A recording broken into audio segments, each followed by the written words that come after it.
Mai le nganga fia tele o te o whalofa mwhatalo whatuai le nei tai au mātango fia le malei fua mai o lo tātunu ma lo le soi fua maua ma lo fo i le langi mama lo mai ia o le tātu pokalame masani o tala mai Samoa. E momo atu i tātou tala ua whailoa le taitai o le itua ngai o ia fo i le taitai le vanga whai e pui pui le ia tau o tangata le HRPP le fionga atu le epasa i le madia le ngoi. Wana o le pau le vaenga lo whaatalitali ai le lato vaenga whauwhai. O taunu unga o whaamsnonga leo lo a awhia ai. Sui le vaenga whauwhai le whaatutue le tua Samoa o tasi. Leo lo tūmai le foe te te ina le sao le antunu o. Ai whapea foe whaamsnonga o lo a awhia ai le te itai le atunu. Le sunga la ule le mani tole o te polantai bao Forces Smith. O se whapoponga le nei o le nei tala. O lea ua whaatalitali ia le vaenga whai le taurumanga. O le whamasinoga. O le whamasinoga. E langa ko kele minuska le fo e moria ma te tai o le malo. E le whaingo fia la le taimi le nei. Ma e whaingo tāni me oki whai. Se i vanga nau o mo whamasinoga ia. Ua whamasinoga ia. Le mori ai fo i male ka i o le malo leo wa le o male whamsonga le whakari mai le si whamsonga siriaku la on mamafa a le fo i whatali le unga le matu talu sanga e solo iai le filifilia o laudi o le swafa lea nga fo i nga tau vai e le ialo ia i lalo tula whaka. E tele la mta upu e tele mta upu longa o le fo talia mta upu fia me ewe ale fo ila e kalia mta upu o le mele e le ato aso e tawaina lo ia le swafa le o kauvai ia laudi e le o se swafa nga makai mo Moises Inisi o tātou tala mai le valo wa yaso na to e se ai le taitai o le tunu uisa i linga matangi a tunu mamao e tele tusinga mwhamtalanga e mai se fo'i o nisi o tua inga sa whaasalalawina e whaasanga i le fionga le taitai o le tunu i le tūlanga taulo na soifua maloloina i te iane o lewa te ena i le fionga le taitai o le tunu o ia fo'i o le pāle mia le sunga laule le mani atoa lewa te apola tai bao Forces Smith nisi o tua inga ma nisi o whamtalanga sa lo mia ma whaasalalawina a o iai a tunu mao i le tūlanga sa i linga matangi lo na soifua maloloina o se awili linga le nei o le nei tala. Sa ngongi si o kou au whasara lau. Wa kipi ro vai. O lea a koa ngai o vai lua. Lua lima lua vai. Le fu o kou si sila mai lo usau vai atu. Vi ia le atua. A le whatonunga lava e no usta il fo mai. Whatua ula ngona ati ngā ina wa umal palota. O ina no usau vai mali e foro le ala mo va peifo. Ia wa taulona pai se malolongo tino vo ielo se masini. Ai wa tau lau o lwa moe wa maua ia tau sinionga sa fai fo ile firfiringa le tunu. Ai wa manuia. Na wha mai fo mai o te whai tete o mo lesi ono masina. E o whatu vai. Siriro walu ki ngofo i lalo i sa mua ma. Mo kau a veo ki uke kongolo ofisa. Lai maro lo si sui pare mia ko rua e whaakingo o mga luenga. Ia u kau la kua ingek. I o whai tetenga. Ai le se meta sin fale tonu o totonga uma no wo lo faila o CT scan faila o MRI a mai uma li potia fo mai o totonga uma ele ai se meta si fale tonu se ivana nga ya tu lo lava lo vai o le wo umi no usavali mo tu umi taimi o fainga fifiringa le tunu o ina le na mafuai ai wa uma na faia e tong fitinga fo mai ia o to fo ilo malosi.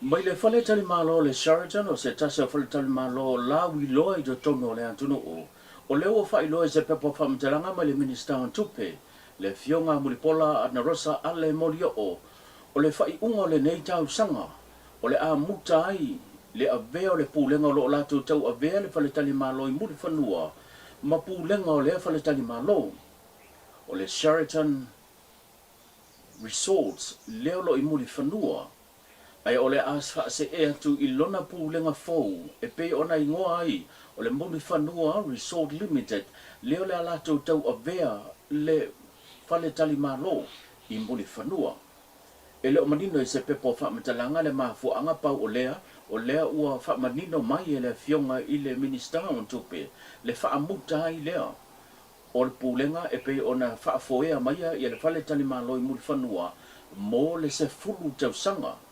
pitiane o le ua whaase e atu i lona pulenga fau e pe ona ama fuafua e ama talia ai i le aso mua Januari le tau sanga fau lua o luhono.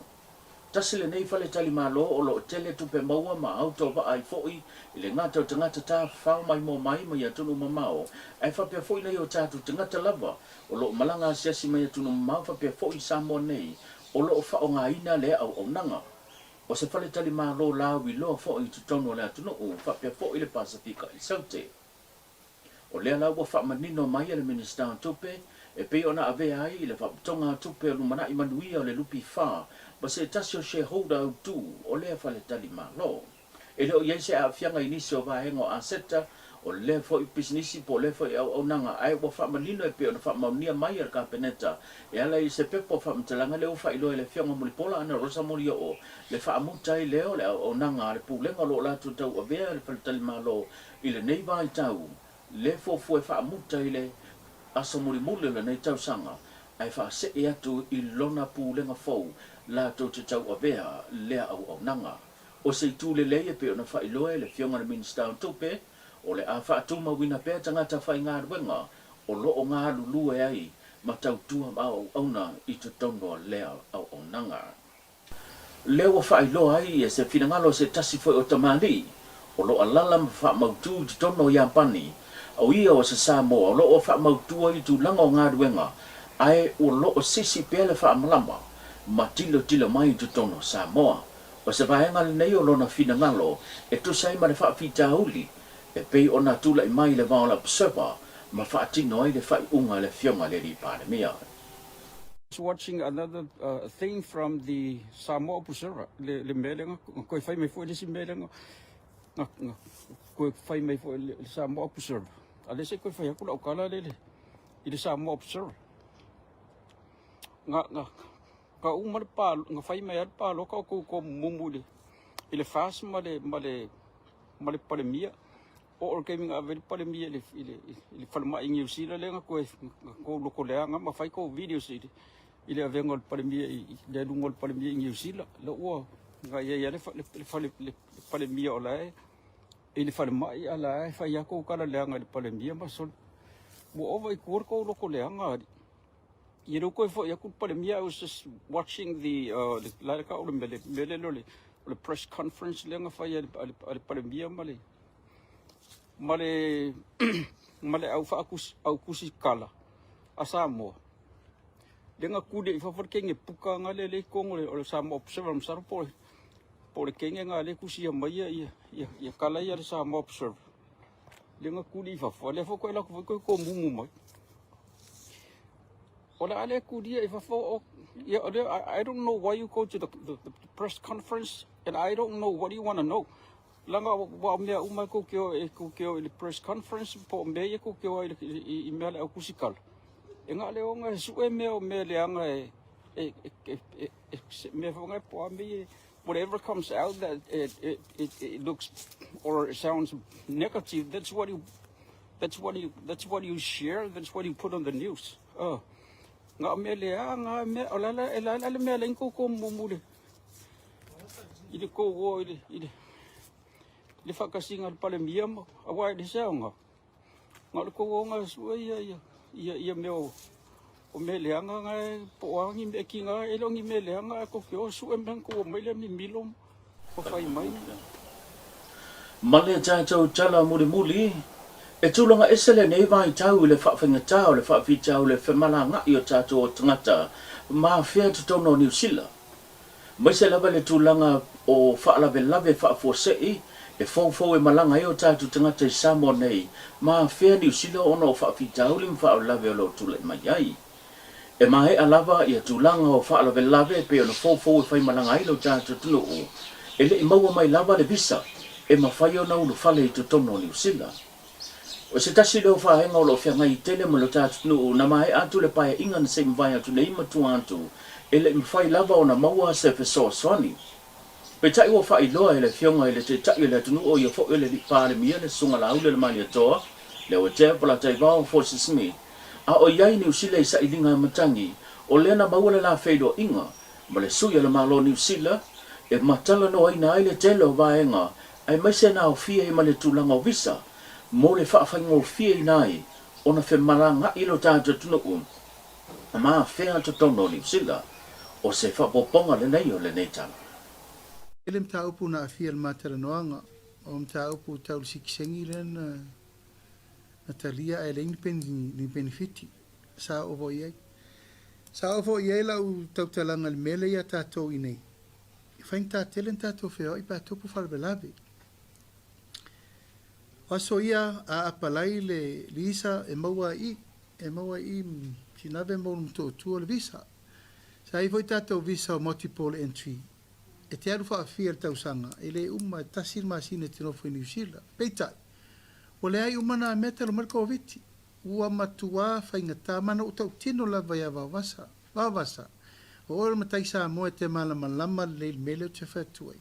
A tupur whaablawe ine, e o mai matai o le ainga mai sa moe whai. O isi maliu, o tatanu maliu. Ai le i maua se visa. E o mai le so, ua matua whaingata la. E ma la sa tilo le tūlanga, ai fo isa infa tal noanga mua. E ma nisi o tai mua le tunu. E popole al tūlanga le o le rei on tangata i le tunu, e whaatanga i ki ngā mele o visas. O le taimina i New Zealand, e le la loi for tolu afe overstay ala i. O le mata upu tū ngā le nā ala i New Zealand. O le to tele o tātou tangata no nofo, whaasori tū lafona. O le lawa pala ia kunge ka konge wha maungi o i whalawe lawe mamea. A o lo tū mai le lawe le nai lunga. E le ma whain songa whaakanga ka kouranga le ko kere ka ko population. E longa tolu tātou ia tunu ua lai e le tūlafono overstay e New Zealand. Ia, o taunu atu foi la ia, a la ua saini le petitioner anai afa.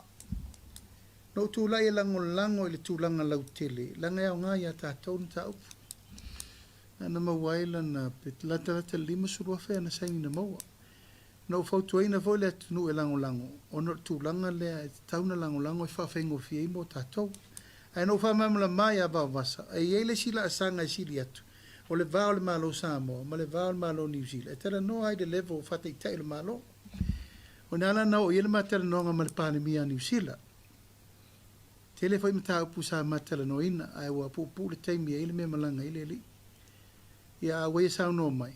Awala to e saula au li tau sang fau. Ale la ua tu i Samoa.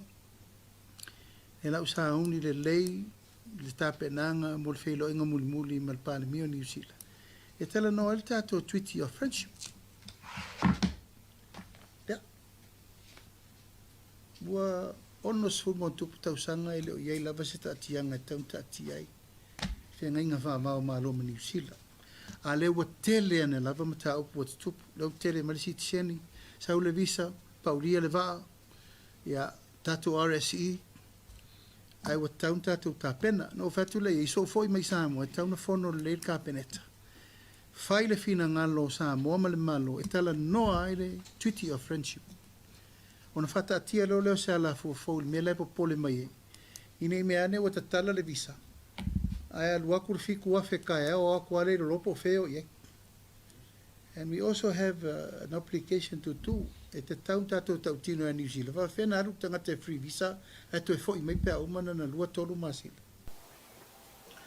Ko tō runga ngā tātou ngā duenga e pe o na tātou mafutai ia e pe o na longa puia ria e pa ima le manu tele so tātou tunu o e ala i tala o mea tupu i Samoa e ili manatu maulunga tātou whiloa i le asa o tāo le tau lunga ngā duenga le nei pai aso wha soi fua ia.